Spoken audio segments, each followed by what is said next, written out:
وباقين في الواحة، يعني منتوجات طبيعية. رغم المعاناة ديال الماء وهذه، الناس راه صامدين وتيقاوموا باش يحافظوا على الواحة. وتنتمناو من الوزارة الوصية تلتفت لهاد الواحة وتلتفت لهاد الواحة ديال طمزموت تنزل بالخصوص. راه الناس تيعانيو وتيعانيو بصمت.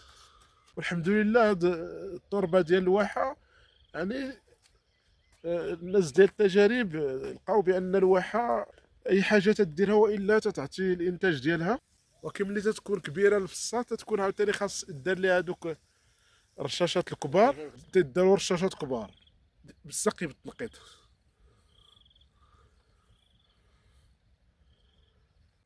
هذه الواحه ديال طمزموت، الحقول ديال ووزاكول.